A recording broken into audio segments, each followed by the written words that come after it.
I grew up on a family farm. My family's been farming for 130 years in southeast Arkansas, and I'm a fifth generation farmer. We raise cotton, rice, corn, and soybeans, along with my brother Sam, our extended families, and a lot of great coworkers. Could not do it without them.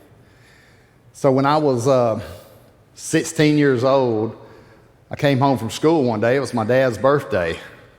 My birthday was 3 days later.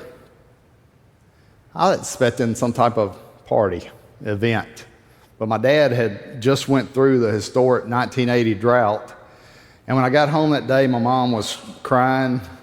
My dad was trying to console her. And there was a foreclosure letter on the bar. We thought we were going to lose the family farm that we had had in our family for generations.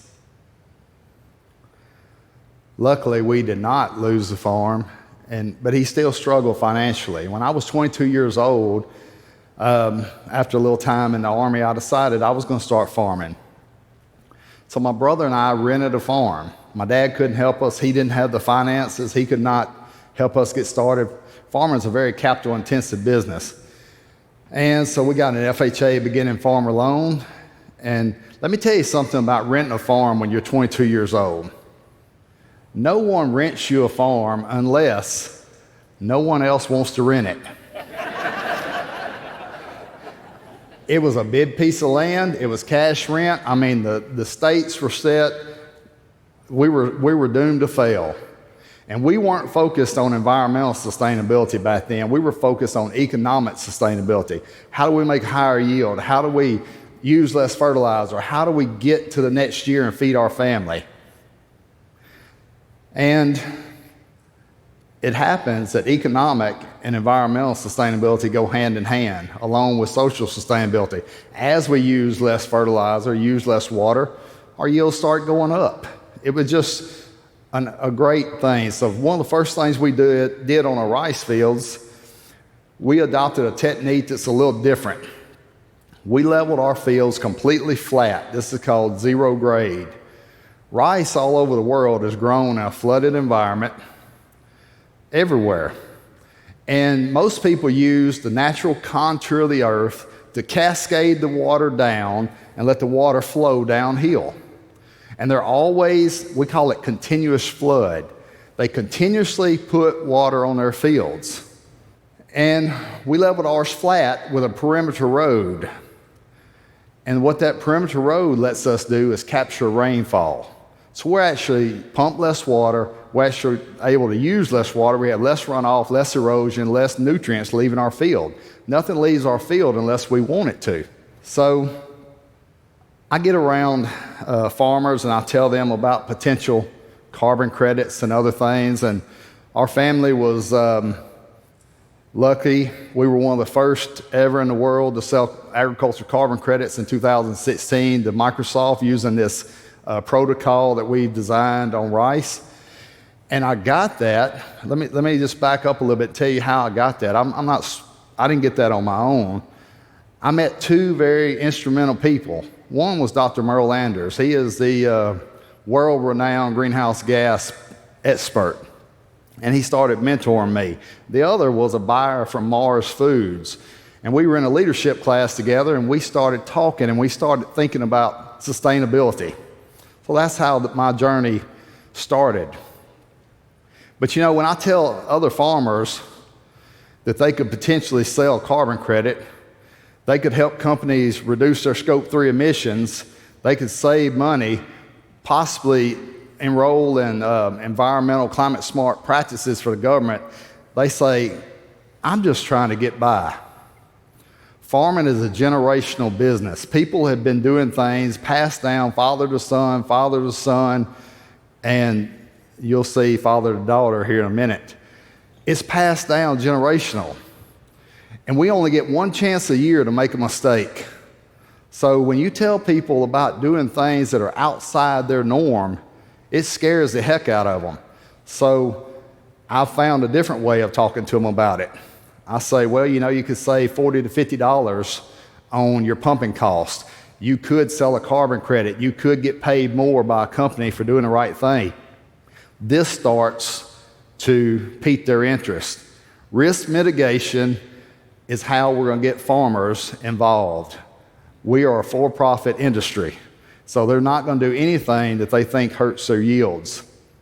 So Jessica went to college, got a ag business degree, a sustainability minor, went on to get her MBA, emphasis on finance. Now she's back helping me. Not all the time on a family farm. She works for Ducks Unlimited, one of the most aggressive conservationists in the rice industry. They are an awesome partner to work with. She's back working with Ducks Unlimited, but she's been helping me with protocols and data collection. One of the things that I wanted to figure out was, number one, what's important? How are we going to quantify it? And then how are we going to sell that data? Because everyone here wants to know, can we have your data? No, you can't. So we're trying to figure out how to quantify that.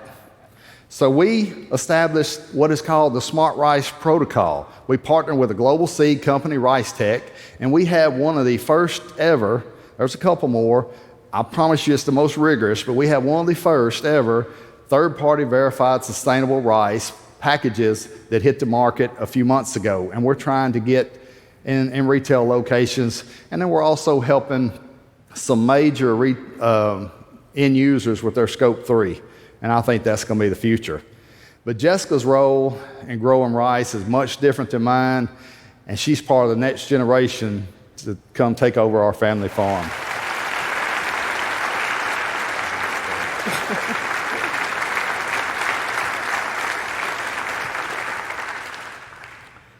I'm a sixth-generation farmer. Growing up, I remember running around outside barefoot, catching as many snakes, turtles, frogs as possible, and then trying to convince my parents to let me keep them inside as pets. Eventually, my dad bought me an aquarium, and we had fun with that for a little while inside until a few of the snakes got lost in our house, and we never found them. Sorry. We live and work in Southeast Arkansas, McGee specifically. Our town has 4,000 residents and one stoplight. The nearest airport, Starbucks, shopping mall, Whole Foods is 2 hours away in any direction. Without places like this and farmers like us, you'd be hungry, naked, and sober.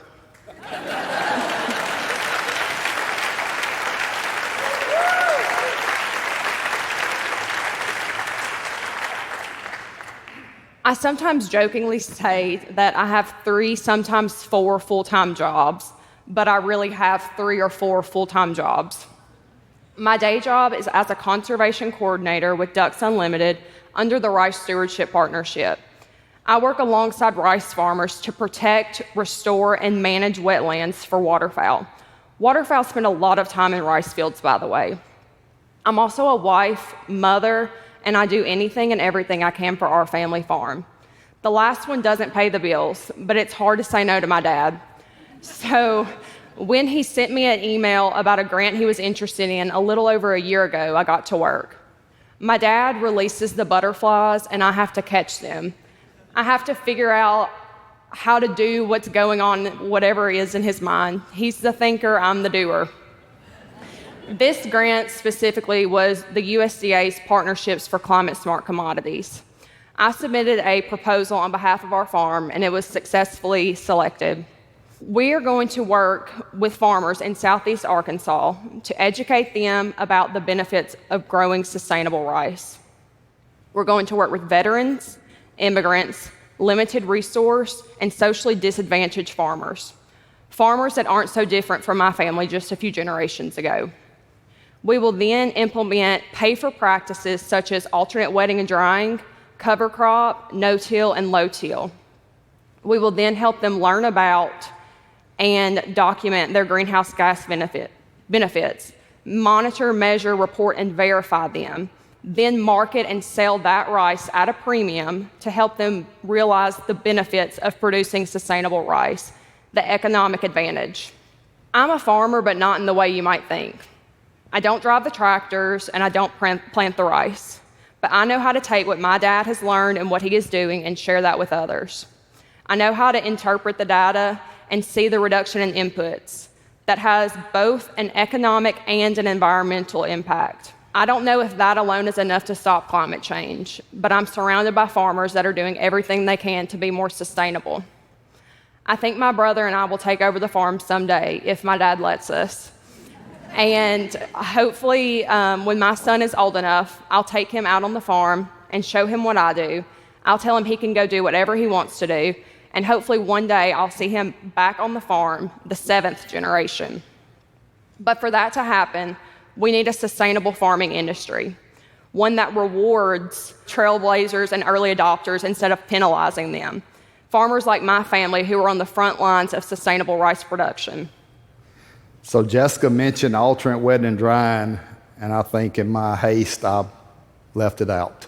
So let me tell you what it is. It is when we flood a rice field continuously like my dad taught us. We put 4 inches of water on it. We have an evaporation rate of about 1/4 inch a day. So we have about 16 days of available water. Rice is an anaerobic crop. It's grown in flooded conditions. When the soil starts to dry, the microbial community goes dormant and the field stops emitting methane emissions. Let me tell you why that's important. There are 400 million acres of rice grown globally. It is the largest emitter of methane gas. It is the largest user of irrigation water, and our methods, if used, can reduce greenhouse gas by 50%, reduce water use by 50%, increase yields to feed a hungry world.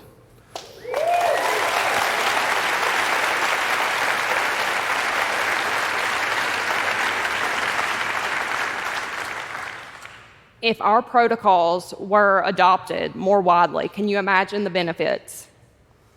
If you take care of the planet, it will take care of you. That's true for farmers and for all of us. Farmers take care of consumers, take care of all of you every single day. It's time for you to start taking care of farmers. Thank you. Thank you.